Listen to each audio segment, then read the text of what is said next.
এই হুজুর দাঁড়ান। কি হয়েছে? কি ব্যাপার, মাইকে এগুলো কি শুনছি? আপনি নাকি মসজিদ বন্ধ করে দিচ্ছেন?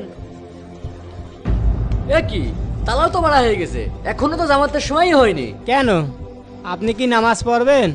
নামাজ পড়লে বলেন, তালা খুলে দিচ্ছি। না, নামাজ পড়বো না, কিন্তু আপনি যে বললেন মসজিদ আসরের পর থেকে বন্ধ করে দেবেন। মসজিদ কি কারণে বন্ধ করছি এটা আপনার কাছে আমি বলবো না। এই 90% মুসলমানের দেশ এই বাংলাদেশ, এই বাংলাদেশে আপনি একটা মসজিদ বন্ধ করে দিচ্ছেন, এই সাহস আপনি কোথায় পেলেন? শোনেন ভাই, আপনার কাজ আপনি করেন, আমাকে আমার কাজ করতে দেন।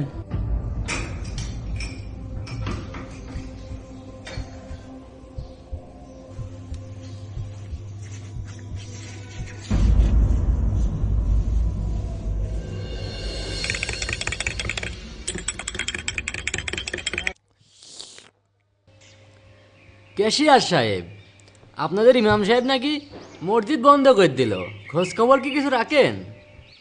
কি বলছিস সেই সব?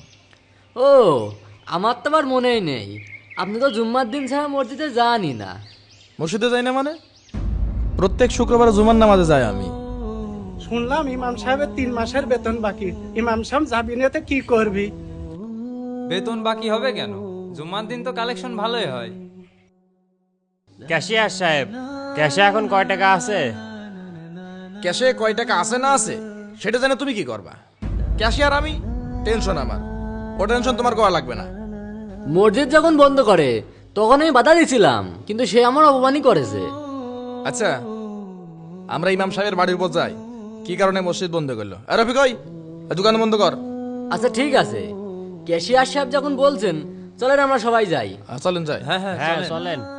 এই দোকানে দেখে রাখিস। ইমাম সাহেব এদিকে আসেন। আপনি নাকি মসজিদ বন্ধ করে দিয়েছেন? জি, মসজিদ বন্ধ করে দিছি। মসজিদ বন্ধ করে দিয়েছেন মানে? মানুষজন নামাজ পড়তে যাবে না?